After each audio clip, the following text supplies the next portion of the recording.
Guys आप अपनी practical conversation में इस तरह के स्ट्रक्चर का बहुत ही ज़्यादा यूज़ करते होंगे ना। बिस्तर लगा दो, दही जमा दो, रोटी सेक दो, रोटी बेल दो, चाय बना दो, चाय छान दो, झाड़ू लगा दो, पोछा लगा दो, अदरक कूट दो, कपड़े धो दो, कपड़े निचोड़ दो, चादर झाड़ दो, चादर बिछा दो, बर्तन धो दो, सब्जी काट दो, सब्जी छौंक दो। ये सारे सेंटेंसेज, ये जो स्ट्रक्चर आपको दिख रहा है, छोटे छोटे सेंटेंसेज है, लेकिन इनका यूज़ हम अपने डेली कॉन्वर्सेशन में हमेशा हिंदी में ही करते हैं, इंग्लिश में इसका यूज़ नहीं करते हैं।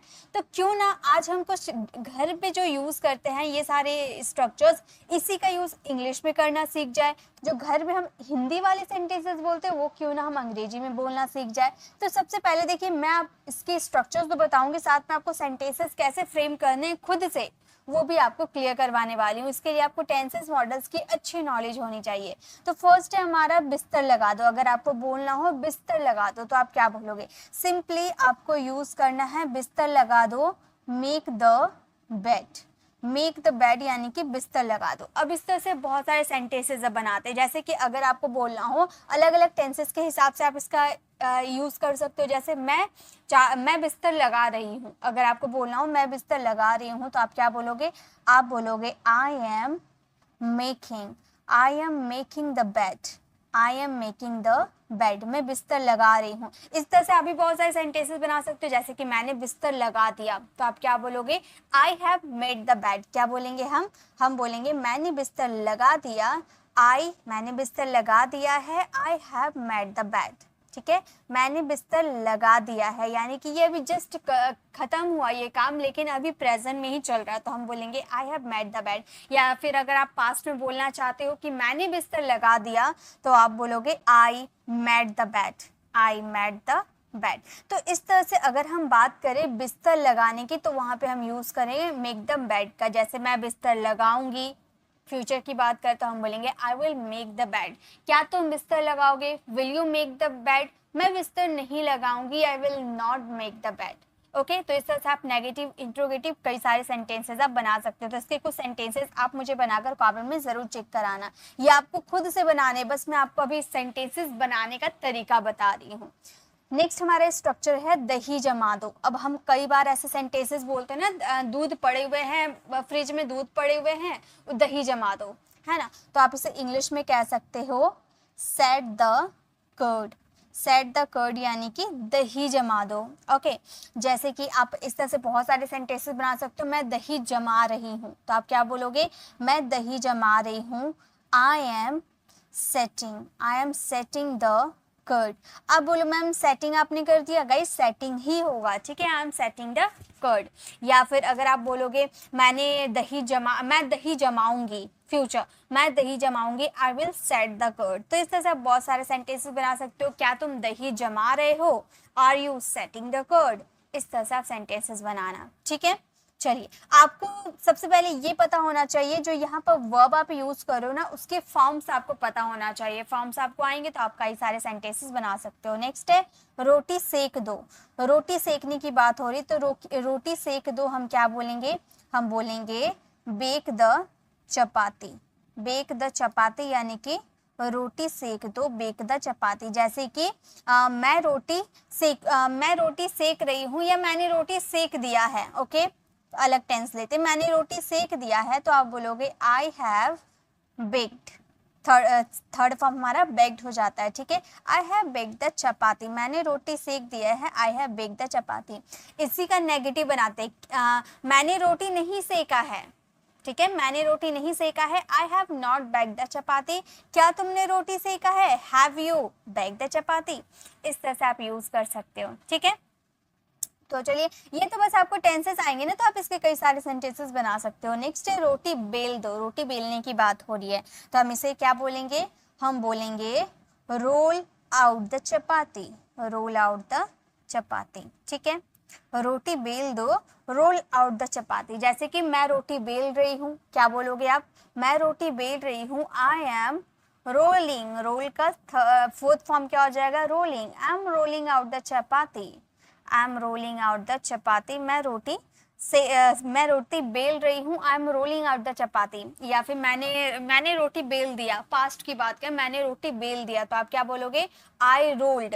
रोल का सेकेंड फॉर्म रोल्ड हो जाएगा, ईडी विद वर्ब। ओके, तो I rolled out the chapati, क्या तुम रोटी सेकोगी, will you roll the chapati, will you roll out the chapati. इस तरह से बहुत सारे सेंटेंसेस बना सकते हो।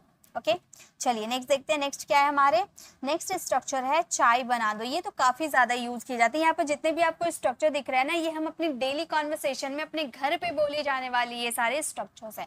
ओके, चाय बना दो, तो आप क्या बोलोगे, आप बोलोगे चाय बना दो, प्रिपेयर द टी। या फिर हम मेक द टी का भी यूज करते हैं, है ना, चाय बनाने के लिए मेक का भी यूज कर देते हैं, लेकिन प्रिपेयर का भी यूज कर सकते हैं। प्रिपेयर द टी यानी कि चाय बना दो। जैसे मैं चाय बना रही हूँ, आप क्या बोलोगे, मैं चाय बना रही हूँ, I am preparing the T.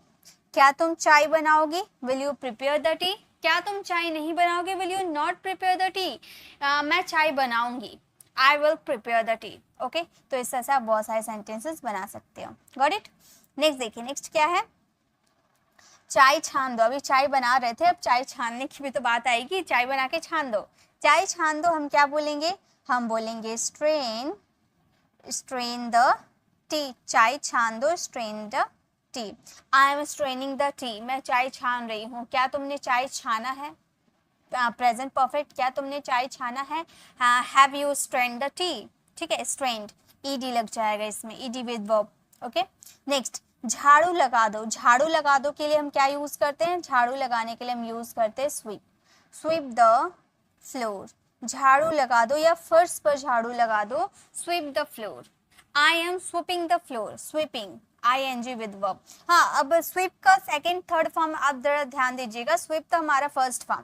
ज्यादातर हमारे प्रैक्टिकल कॉन्वर्सेशन में ed विद वर्ब यानी कि रेगुलर वर्ब का यूज किया जाता है, लेकिन कई सारे छोटे छोटे ऐसे वर्ड्स होते हैं जिनमें हम इर्रेगुलर वर्ब को फॉलो करते हैं। जैसे स्वीप, इसका सेकेंड फॉर्म आप ed विद वर्ब नहीं होता है, इसका सेकेंड फॉर्म हो जाता है स्वेप्ट, इर्रेगुलर वर्ब है। इसका थर्ड फॉर्म भी हो जाते हैं स्वेप्ट, फोर्थ फॉर्म हो जाती है हमारी स्वीपिंग, एंड फिफ्थ फॉर्म हो जाते हैं हमारे स्वीप्स। ठीक है, तो ये हमारे इसके फॉर्म्स है। तो अगर आपको इसको पास्ट में बोलना है कि मैंने झाड़ू लगा दिया, तो हम क्या बोलेंगे, I swept, second form I swept the floor. या मैंने झाड़ू लगा दिया है, I have swept the floor, मैं झाड़ू लगा रही हूँ, I am sweeping the floor.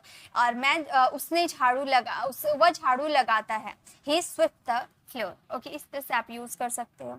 Next है पोछा लगा दो। अभी झाड़ू लगाने की बात हो रही थी, अभी पोछा लगाने की बात हो रही है, तो सिंपली इसे आप बोलोगे मोप अप, मोप अप। इसका भी सेकेंड फॉर्म मोप्ड, डबल PED हो जाता है। ओके, तो मैंने झाड़ू लगा दिया है, I have mopped the, I have mopped up. या फिर मैं पोछा लगा रही हूँ, तो आप क्या बोलोगे, आई एम मोपिंग अप। ठीक है, इस तरह से आप यूज कर सकते हो। चलिए नेक्स्ट देखते हैं, नेक्स्ट क्या है, अब है अदरक कूट दो। ठीक है, अदरक कूट दो, तो हम क्या बोलेंगे, हम बोलेंगे crush, crush the ginger, crush the ginger यानी कि अदरक कूट दो। मैं अदरक कूट रही हूँ, I M crushing the ginger, ing with verb. और इसका second form ed with verb होते हैं, second and third form ed with verb होते हैं रेगुलर वर्ब। जैसे कि मैंने अदरक कूट दिया, पास्ट में मैंने अदरक कूट दिया, तो आप क्या बोलोगे, आई क्रश्ड द जिंजर। या फिर मैंने अदरक कूट दिया है, प्रेजेंट परफेक्ट, तो आप बोलोगे I have crushed the finger, I have crushed the ginger. Okay, next है कपड़े धो दो। कपड़े धोना ये तो बहुत ही ज्यादा यूज है, बहुत ज्यादा यूज किए जाते हैं, बहुत ही ज्यादा इजी भी है। वॉश द क्लोथ, देखिए ये इजी है, आप में से काफी स्टूडेंट को इसमें से बहुत कुछ आता होगा, लेकिन क्या आप अपनी प्रैक्टिकल कॉन्वर्सेशन में इसका यूज करते हैं?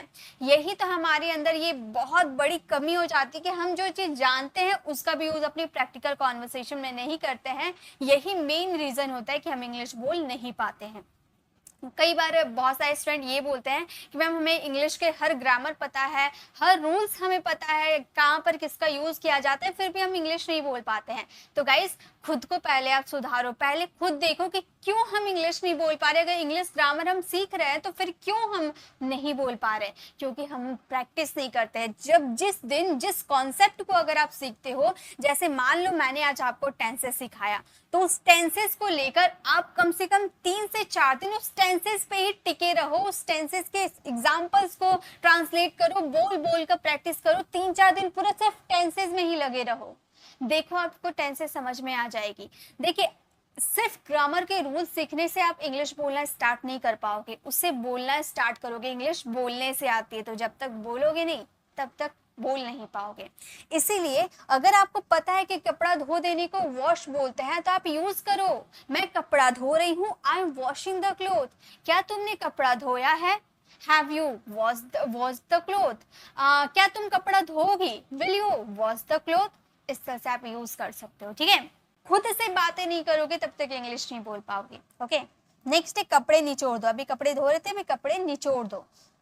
तो निचोड़ने को मैंने वर्ब्स में करवाया था, रिंग बोलते हैं। देखिए इसकी इंग्लिश में लिखा जाता है WRING, तो विरिंग इसे नहीं बोलेंगे, W हमारा साइलेंट होता है। याद रखिएगा जब भी W के बाद R आ जाता है ना तो ये साइलेंट वर्ड हो जाते हैं, W साइलेंट हो जाता है। फॉर एग्जाम्पल रिंग, राइट, है ना, तो इसे हम क्या बोलते हैं? राइट बोलते हैं। वह राइट बोलते हैं क्या? नहीं बोलते ना। तो W और R एक साथ अगर आपको देखने को मिलते हैं तो W की प्रोनाउंसिएशन नहीं की जाती है, साइलेंट हो जाता है, सिर्फ R से इसकी प्रोनाउंसिएशन की जाती है, इसीलिए इसे रिंग बोलेंगे ना कि विरिंग बोलेंगे, याद रखिएगा, ठीक है।